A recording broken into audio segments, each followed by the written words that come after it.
So isang mapagpalang umaga sa bawat isa, no? So sa umagang ito, nais ko lang ibahagi ang kaunting salita ng ating Panginoong Hesus.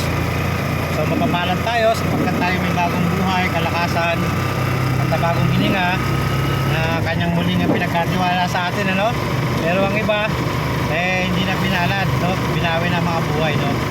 So pasalamatan natin ang ating Panginoong Hesus sa umagang ito dahil sa pinagkatiwala niya muli ang kalakasan, buhay at bagong hininga. So nais ko lamang ibahagi, sabi doon sa Santiago 4:14 o James 4:14, ano ang iyong buhay bukas makalawa, hindi mo nga nalalaman kung ano mangyayari. Datapwat tayo nga po isang singaw lamang, nalilitaw ng panandaliang panahon at pagdaka ay mapupugnaw. So bawat isa sa atin ay tinakdang mamatay ng minsan, ano? Walang sino man po ang makalulusot dito, ano? Sabi po yan sa Hebrews 9:27, na ang tao ay mamatay, ay ang ating pisikal na katawan mabubulok, lilibing, ngunit ang ating kaluluwa ay haharap sa judgment day, ano po? Huhusgahan na tayo ayon sa salita ng Panginoong Jesus sa Hebrews 9:27, ano? So balik-baliktarin mo man po ng Bible, kayo po ay nagbabasa, wala pong purgatorio na mababasa sa Bible po.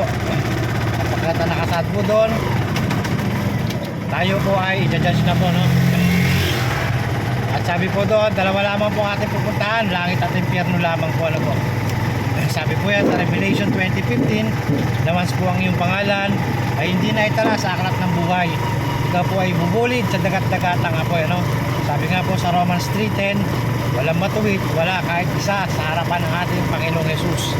At sabi sa Romans 3:23, dahil sa ating mga kasalanan, tayo ay hindi nakaabot sa kaluwalhatian ng ating Panginoong Hesus.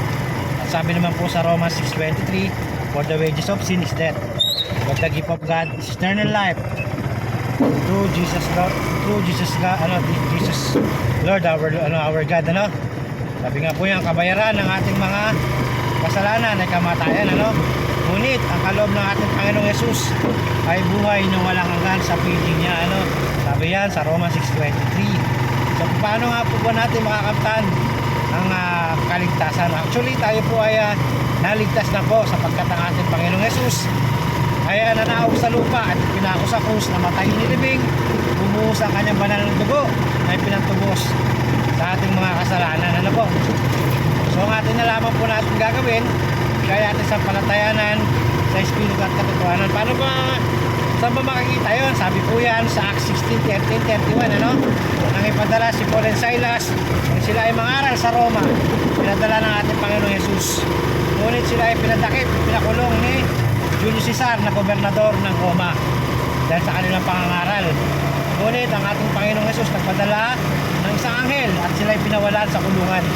At ang Guardia Civil ay nagulantang na kung papatayin niya lang sa kanyang sarili, huwag mong patayin ang iyong sarili sapagkat kami hindi tumakas. At ang Guardia Civil ay nagpatira pa, ano? Search what must I do, sir? Ano kinakailangan namin gawin? At sabi sa verse 31, sampalatayanan mo ang Panginoong Hesus ng buong puso mo at ng buong buhay mo, ikaw ay maliligtas, ano po? Hindi tayo maliligtas ng anumang kinaaliban nating reliyon at anumang ating mabubuting gawa, ngunit ang ating Panginoong Jesus lamang.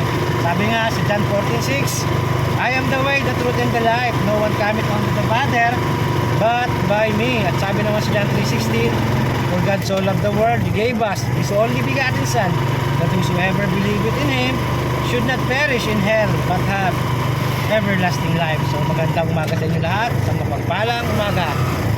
Ingatan kayo naman ng ating Panginoong Hesus sa inyong mga biyahe at inyong mga pamilya na naiwan sa inyong mga tahanan. So God bless bawat isa.